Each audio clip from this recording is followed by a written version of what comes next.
अस्सलाम वालेकुम, मेरा नाम डॉक्टर अवैस अनवर है और एमसीक्यूज़ हम कवर कर रहे हैं। ये चैप्टर नंबर 2 है, सॉल्विंग अ बायोलॉजिकल प्रॉब्लम। इसके रिव्यू क्वेश्चंस देख लेते हैं ना। क्वेश्चन नंबर 1 है हमारे पास कि select the correct sequence of biological method. तो बायोलॉजिकल मेथड वो है कि जो आप बायोलॉजिकल प्रॉब्लम्स को सॉल्व करने के लिए यूज़ करते हैं। तो उसमें सबसे पहली चीज़ होती है आप किसी चीज़ को ऑब्जर्व करते हैं, तो ऑब्जर्वेशन होना चाहिए सबसे पहले। तो ऑब्जर्वेशन हमें कहीं पर भी नज़र नहीं आ रहा। सेकंड जो स्टेप होता है हमारे पास, वो उस ऑब्जर्वेशन की बेसिस के ऊपर आप कोई स्टेटमेंट देते हैं, तो उसे हम हाइपोथेसिस कहते हैं। तो यहाँ पे लॉ पहले दिया हुआ ये गलत है, यहाँ पर भी लॉ पहले दिया हुआ गलत है। तो इन दोनों में से कोई करेक्ट स्टेटमेंट जो है हमारे पास करेक्ट सीक्वेंस है। हाइपोथेसिस जो है उसके बाद आप उसके ऊपर रीजनिंग करते हैं, उसके ऊपर क्वेश्चंस करते हैं।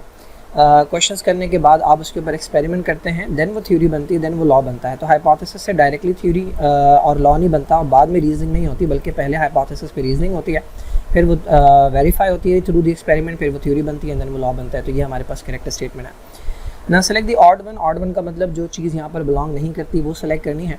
तो थ्योरी ये पार्ट है बायोलॉजिकल मेथड का, हाइपोथेसिस ये भी पार्ट है बायोलॉजिकल मेथड का, लॉ ये भी पार्ट है बायोलॉजिकल मेथड का, रेशो जो है ये पार्ट बायोलॉजिकल मेथड का नहीं है। तो ये यहाँ पर ऑड है, ये अलग चीज़ है, ये मैथमेटिकल बायोलॉजी के अंदर आती है ना। Field of research that examines mathematical representations of biological system. तो बायोलॉजी को मैथमेटिकली स्टडी करना जो है वो सिंपली मैथमेटिकल स्टडी कहलाती है, मैथमेटिकल बायोलॉजी कहलाती है। और उसी के अंदर ये रेशो और प्रोपोर्शन के वर्ड्स जो हैं वो इस्तेमाल किए जाते हैं ना। Biological method involves all of the following except. तो बायोलॉजिकल मेथड में सबसे पहले ऑब्जर्वेशन है, उसके बाद डेटा कलेक्शन। ऑब्जर्वेशन एक ही बात है, ऑब्जर्वेशन की बेसिस के ऊपर डेटा कलेक्शन होती है, उसके बाद एक्सपेरिमेंट्स वगैरह होते हैं। प्रोपोर्शन जो है ये उसके अंदर नहीं, बायोलॉजिकल मेथड के अंदर नहीं आती। तो इन्होंने पूछा कि बायोलॉजिकल मेथड में सारी चीज़ें आती हैं, कौन सी चीज़ नहीं आती, तो ये वाली चीज़ें जो नहीं आती, तो ये हमारा करेक्ट आंसर है, डी। ना scientific reasoning which move from specific to general. किसी एक स्पेसिफिक पॉइंट से, किसी एक आइसोलेटेड फैक्ट से जब आप जनरल आइडिया बनाते हैं तो वो इंडक्टिव रीजनिंग कहलाती है। डिडक्टिव रीजनिंग जो है इसके अंदर आप इफ़ एंड देन स्टेटमेंट का इस्तेमाल करते हैं, अगर ऐसा है तो ऐसा होगा, अगर ऐसा है तो ऐसा होगा ना। क्वांटिटेटिव ऑब्जर्वेशन जो है उसके अंदर एक होती है क्वालिटेटिव ऑब्जर्वेशन, जिसके अंदर आप अपने सेंसेस का इस्तेमाल करते हैं, यानी आंखों से देखते हैं, कानों से सुनते हैं, टच करके देखते हैं। तो ये आपकी क्वालिटेटिव ऑब्जर्वेशन कहलाती है। जबकि क्वांटिटेटिव ऑब्जर्वेशन के अंदर आप मेजरमेंट्स करते हैं और उसके लिए आपको इक्विपमेंट चाहिए होता है। Equation that stating that two ratios are equal. तो पहले तो रेशो समझ लें। रेशो किसी दो चीज़ों का कंपैरिजन होता है। फॉर एग्जांपल अगर मैं कहूँ कि मेरे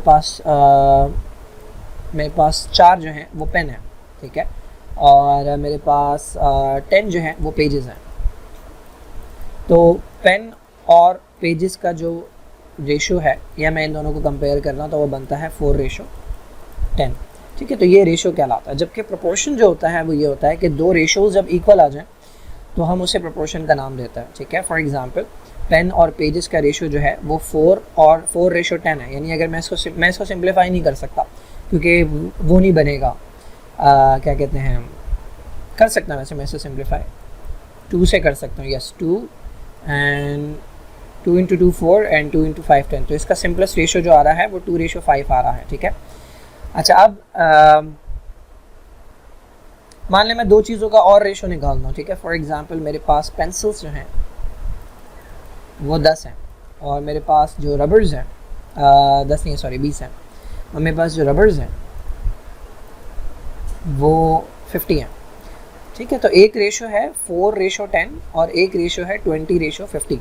इसको भी अगर मैं सिंप्लीफाई करूँ तो 10 × 2 20 बनता है और 10 × 5 जो है वो आपका 50 बनता है। तो इसका भी सिंपलेस्ट रेशो 2:5 आ रहा है, इसका भी सिंपलेस्ट रेशो 2:5 आ रहा है। तो 4:10 और 20:50 जो है, इनको मैं कहूँगा कि ये प्रोपोर्शन में है, ठीक है। ये प्रोपोर्शन में है क्योंकि इनका सिंपलेस्ट रेशो जो है वो इक्वल आता है। तो ऐसी इक्वेशन जो स्टेट करे कि दो रेशोज़ जो हैं ये इक्वल हैं, तो ऐसी स्टेटमेंट जो है ये कहलाती है proportion. The comparison of 2 values, मैंने बताया था कि दो चीज़ों का कंपैरिजन जो होता है उसको आप रेशो का नाम देते हैं। What is hypothesis? हाइपोथेसिस को हम कहते हैं कि ये एक स्टेटमेंट होती है जिसको टेस्ट किया जाता है और वो टेस्ट करने के बाद ट्रू भी निकल सकती है और वो फॉल्स भी निकल सकती है, ठीक है भाई। In data organisation which method is mostly useful. तो डेटा ऑर्गेनाइजेशन के अंदर टेबल्स भी इस्तेमाल किए जाते हैं और डेटा ऑर्गेनाइजेशन के अंदर ग्राफ भी इस्तेमाल किए जाते हैं। तो करेक्ट आंसर डी है, बोथ ए एंड बी ना। ब्लैंक से लिखते हैं problem solving approach of the biology and other sciences is called. तो ये बायोलॉजिकल मेथड है, प्रॉब्लम सॉल्विंग अप्रोच जो है ये बायोलॉजिकल मेथड है ना। Solution of biological problem starts with, तो सोल्यूशन आपका स्टार्ट होता है फर्स्ट स्टेप से, जिसको हम नाम देते हैं ऑब्जर्वेशन का। तो ऑब्जर्वेशन से जो है ये पूरी कहानी स्टार्ट होती है। ना the key component of the scientific process is, अच्छा ये स्टेटमेंट जो है ना ये मुझे समझ नहीं आई, क्योंकि सारे ही की कंपोनेंट्स होते हैं, बट इन्होंने किसी एक से रिलेटेड जो है मेरे ख्याल में पूछा हुआ है। तो हो सकता है कि वो आपका एक्सपेरिमेंट हो, क्योंकि एक्सपेरिमेंट जो है वो हाइपोथेसिस को सही भी साबित कर सकता है और गलत भी साबित कर सकता है। तो I will go with experiment, but maybe I am wrong. ठीक है ना। Scientific reasoning which is based on if and then statement, मैंने बताया था कि इफ़ देन स्टेटमेंट जो होती हैं रीजनिंग के अंदर, वो डिडक्टिव रीजनिंग के अंदर इस्तेमाल की जाते हैं कि अगर ऐसा है तो ऐसा होना चाहिए, अगर ऐसा नहीं है तो ऐसा होना चाहिए। Now what is the final step of scientific method, तो फाइनल स्टेप जो होता है वो डेवलप करना होता है एक लॉ, ठीक है, लॉ कह लें या प्रिंसिपल कह लें। नाउ द यूनिफॉर्म और constant fact of the nature virtually and irrefutable theory is, अच्छा ये यूनिफॉर्म और कांस्टेंट फैक्ट जो है ये आपका जो है वो इररिफ्यूटेबल थ्योरी जो होती है वो लॉ या प्रिंसिपल कहलाता है। ठीक है, I just check. Final step जो होता है साइंटिफिक मेथड का वो होता है टू डेवलप अ कंक्लूजन। आप अपने एक्सपेरिमेंट की बेसिस के ऊपर जो है वो कंक्लूजन निकालते हैं कि समरी क्या है इसकी, आपके पूरे एक्सपेरिमेंट से आपको रिजल्ट क्या निकला है। तो ये फाइनल स्टेप होता है। और उसके बाद जो इररिफ्यूटेबल थ्योरी होती है, जो बार बार टेस्ट की जा चुकी होती है, वो लॉ और प्रिंसिपल बनता है।